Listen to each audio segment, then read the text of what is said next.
Hello students, welcome to Amar tuition classes. आज हम admission of partner का जो हमारे लॉन्ग सम्स हैं उसमें क्वेश्चन नंबर 7 देख रहे हैं।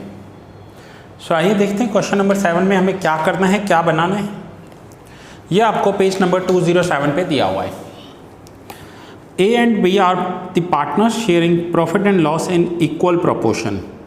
That means A and B का जो प्रोपोर्शन है वो इक्वल प्रोपोर्शन है। तो हम नोट डाउन करते जाएंगे, जो भी हमें इन्फॉर्मेशन दी हुई है उसे हम नोट डाउन करते जाएंगे। सो ये है old share.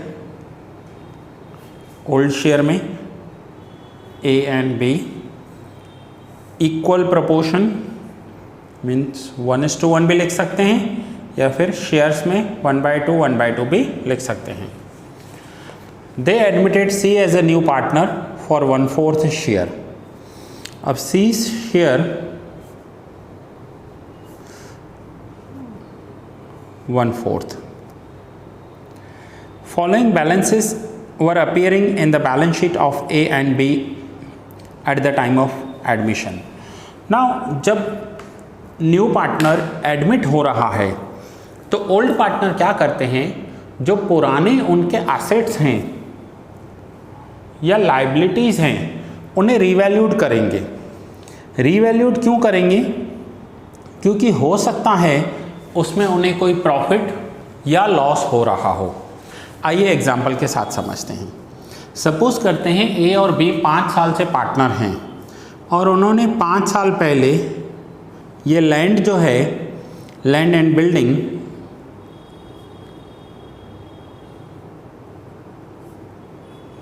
Land and building 1,80,000 में ली थी।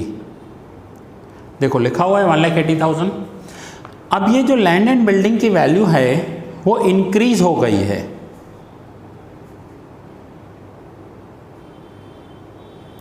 कितनी इंक्रीज हुई है? 20%। सो 20% कितना होता है? 36,000।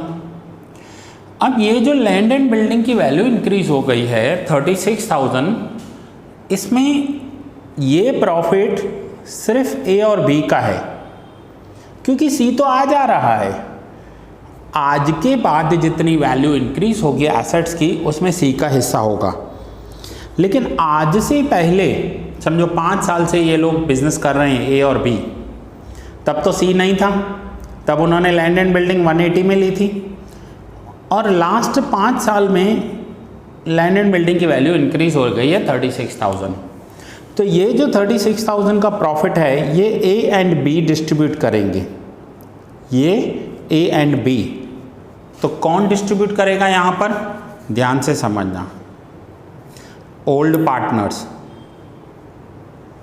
जितने भी होंगे, 1 2 3 4 5 जितने भी पार्टनर्स हैं, old partners, and in old ratio ये जो प्रॉफिट डिस्ट्रीब्यूट होगा या लॉस डिस्ट्रीब्यूट होगा, लॉस भी हो सकता है, ओल्ड रेशियो में डिस्ट्रीब्यूट होगा। सो ये प्रॉफिट एंड लॉस कैलकुलेट करने के लिए हमें एक अकाउंट बनाना पड़ता है जिसे हम कहेंगे रीवैल्यूएशन अकाउंट। जिसे हम कहेंगे रीवैल्यूएशन अकाउंट। ये रीवैल्यूएशन अकाउंट कैसे बनेगा?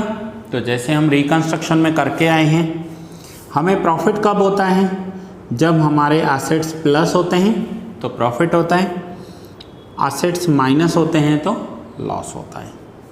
लाइबिलिटीज़ में इसका उल्टा होता है।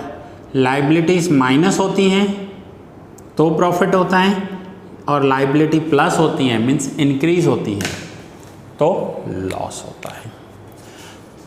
तो ये हमारे रूल्स हैं रिवैल्यूएशन अकाउंट के। अब हम इन रूल्स के अकॉर्डिंग कैलकुलेशन करेंगे। आइए कैलकुलेशन में देखते हैं क्या क्या दिया हुआ है। On C's admission they decided that patents are to be written off fully. Patents को फुली राइट ऑफ कर देना है। राइट ऑफ कर देना दैट मीन्स 0 कर देना है। पेटेंट्स को राइट ऑफ कैसे करेंगे? पेटेंट्स की वैल्यू 0 हो गई। नाउ पेटेंट्स एसेट्स होते हैं और एसेट्स की वैल्यू रिड्यूस हो गई। सो एसेट्स माइनस हुए तो डेबिट करेंगे। एसेट्स डिक्रीज हो गए तो डेबिट, एसेट्स इंक्रीज हो गए तो क्रेडिट। ठीक है।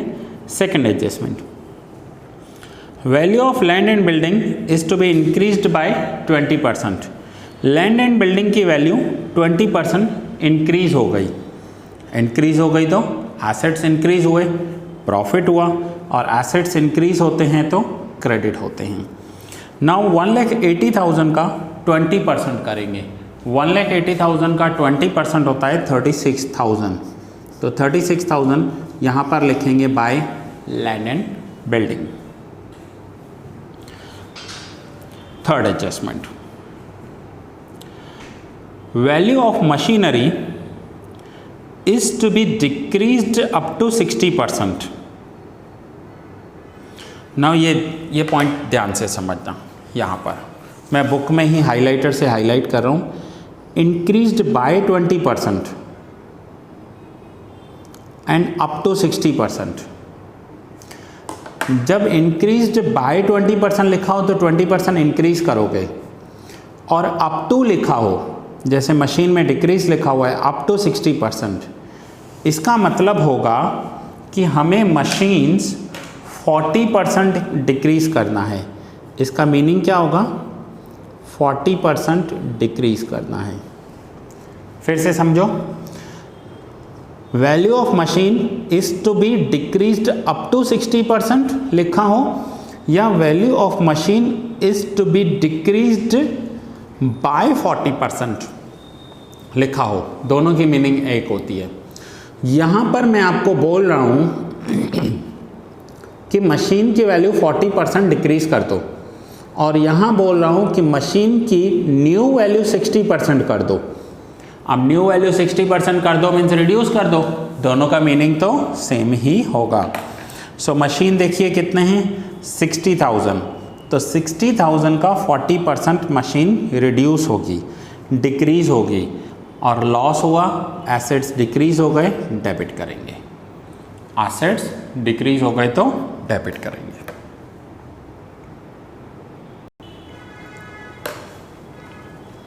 Next, stock was overvalued by 4,000 than its cost price.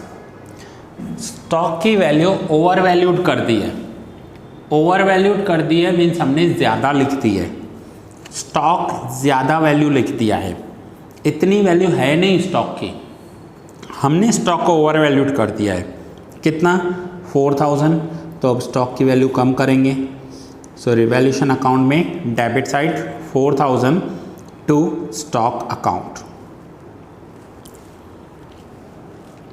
Next,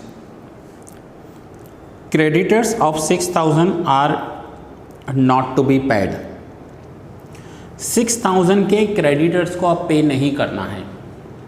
देखिए ये पूरा रिकंस्ट्रक्शन जैसा है, रिकंस्ट्रक्शन का पूरा यूज़ करेंगे हम यहाँ पर, और उसके बाद हम एडमिशन ऑफ पार्टनर की एंट्रीज करेंगे। सो अगर आपने रिकंस्ट्रक्शन चैप्टर नहीं किया है और डायरेक्ट ये चैप्टर कर रहे हो तो समझ में नहीं आएगी। सो पहले आप रिकंस्ट्रक्शन का चैप्टर कर लो, रिकंस्ट्रक्शन देख लो, उसे समझ लो, और उसके बाद आप ये चैप्टर करो।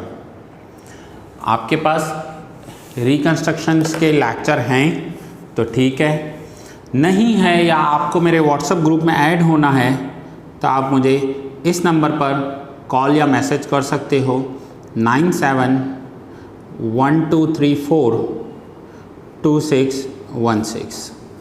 ठीक है, इस नंबर पर मुझे कॉल या मैसेज कीजिए, मैं व्हाट्सएप ग्रुप में ऐड कर दूंगा। आप रिकंस्ट्रक्शन पहले देखिए, उसके बाद आपको ये देखना है। सो नाउ 6,000 के क्रेडिटर्स को पेमेंट नहीं करना है, लाइबिलिटी रिड्यूस हो गई, तो क्रेडिटर्स क्रेडिट साइड लिखेंगे बाय क्रेडिटर्स 6,000। लास्ट लिखा हुआ है पास necessary journal entries and prepare the revaluation account. हमें सिर्फ इसमें रिवैल्यूएशन अकाउंट बनाने के लिए बोला गया है। बहुत ही छोटा सा सम है, ओनली रिवैल्यूएशन अकाउंट बनाना था। अब यहाँ पर debit side 30,000, 24 and 4,000, credit side है 36 एंड 6। सो ये टोटल हुआ 58,000। 58 में से ये दोनों माइनस करेंगे, सो डिफरेंस आया 16,000। ये 16,000 लॉस हुआ क्योंकि डेबिट साइड का टोटल ज़्यादा है। जब भी डेबिट साइड का टोटल ज़्यादा होता है तो लॉस होता है। अब ये लॉस दोनों पार्टनर्स में ओल्ड रेशियो में डिस्ट्रीब्यूट होगा। ओल्ड रेशियो, ओल्ड शेयर क्या था? Equal, half half. तो 16,000 का हाफ होगा 8,000 एंड 8,000। और ये लॉस कहाँ जाएगा? तो ये पार्टनर्स के कैपिटल अकाउंट या करंट अकाउंट में ट्रांसफ़र कर दिया जाता है। अब तो आपका फाइनल अकाउंट भी हो गया है, आपको पता है कि करंट अकाउंट क्या होते हैं। सो कैपिटल अकाउंट हो तो कैपिटल, नहीं तो करंट में ट्रांसफ़र करेंगे। नाउ अब हमें इसकी जर्नल एंट्री करनी है। जर्नल एंट्री में भी मैंने जो रिकन्स्ट्रक्शन चैप्टर करवाया था उसमें आपको लिस्ट दी थी कौन सी जर्नल एंट्रीज करनी होती है।